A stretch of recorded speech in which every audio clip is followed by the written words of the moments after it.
ఈ వీడియోలో నేను మీకు స్వీట్ పొంగలి ఎలా చేయాలో చూపించబోతున్నాను। ఇది అందరికీ తెలిసిన రెసిపీయే, కానీ నా స్టైల్లో ఇలా చేసి చూడండి, రుచి చాలా కమ్మగా ఉంటుంది। First of all welcome to my channel Priya's arts and vlogs.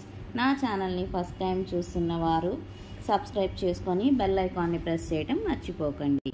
దీనికోసం మనం ముందుగా స్టవ్ ఆన్ చేసి ఒక బౌల్ పెట్టుకొని దాంట్లో పాలని పోసుకొని బాగా మరిగించుకోవాలి।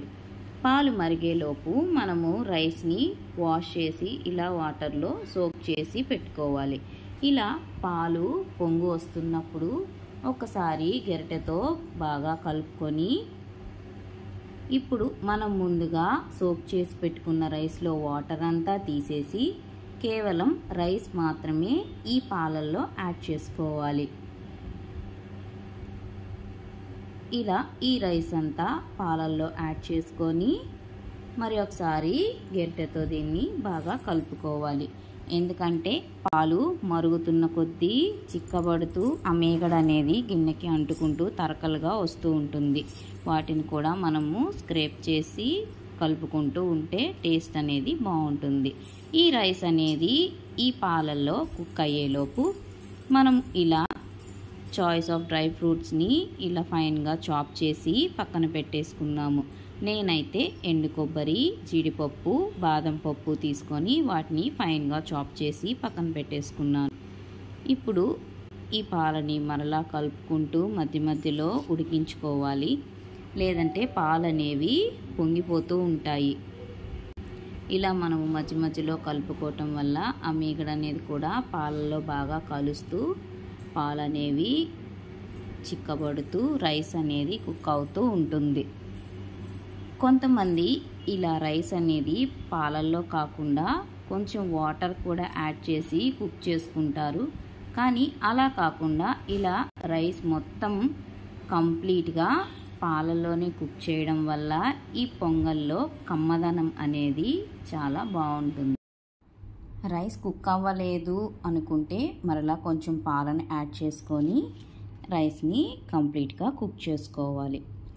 ఇప్పుడు కొంచెం యాలకుల పొడిని కూడా యాడ్ చేస్తే ఫ్లేవర్ అనేది చాలా బాగుంటుంది। మరలా ఒకసారి ఈ పాలు రైస్ మిశ్రమాన్ని అంతా కలుపుకొని బాగా కుక్ చేసుకోవాలి। ఇలా పాలు అయిపోతే మరలా యాడ్ చేసుకుంటూ రైస్ అనేది సాఫ్ట్ అయ్యేంత వరకు కుక్ చేసుకోవాలి।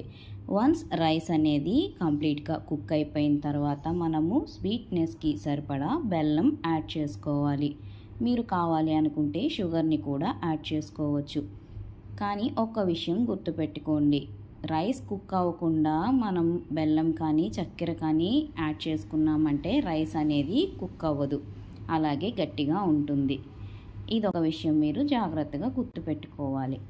ఇలా మనం ఆ పొంగల్ గిన్నెని పక్కన పెట్టేసుకొని వేరే ప్యాన్లో 2 టేబుల్ స్పూన్ల నెయ్యి యాడ్ చేసుకొని మనం ముందుగా చాప్ చేసి పెట్టుకున్న ఎండు కొబ్బరి ముక్కలను వేసి బాగా ఫ్రై చేసుకోవాలి। ముందు ఎండు కొబ్బరి ముక్కలు 50% ఫ్రై అయిన తర్వాత ఇప్పుడు రిమైనింగ్ డ్రై ఫ్రూట్స్ ముక్కల్ని కూడా యాడ్ చేసి బాగా ఫ్రై చేసుకోవాలి। ఇలా అన్ని డ్రై ఫ్రూట్స్ కూడా గోల్డెన్ బ్రౌన్ వచ్చేంత వరకు ఫ్రై చేసుకొని ఫ్లేమ్ ఆఫ్ చేసుకొని మనం ముందుగా కుక్ చేసుకున్న పొంగలిలో ఈ డ్రై ఫ్రూట్స్ నెయ్యి మిశ్రమాన్ని కూడా యాడ్ చేసి ఒకసారి బాగా కలిపేసుకుంటే ఎంతో కమ్మగా ఉండే పొంగలన్నం రెడీ అయిపోయినట్లే। దీన్ని కొంతమంది బియ్యం పొంగలి అంటారు, పరమాన్నం అని కూడా అంటారు। ఇలా మనం సర్వ్ చేసుకొని వేడివేడిగా అయినా తినచ్చు, చల్లగా అయినా తినచ్చు। ఇంట్లో ఉండే ఇంగ్రీడియంట్స్తోనే ఇంత కమ్మనైన పొంగలి రెడీ। ఈ వీడియో మీకు నచ్చితే లైక్ చేయండి, మీ ఫ్రెండ్స్ అండ్ ఫ్యామిలీకి షేర్ చేయండి। Thank you for watching.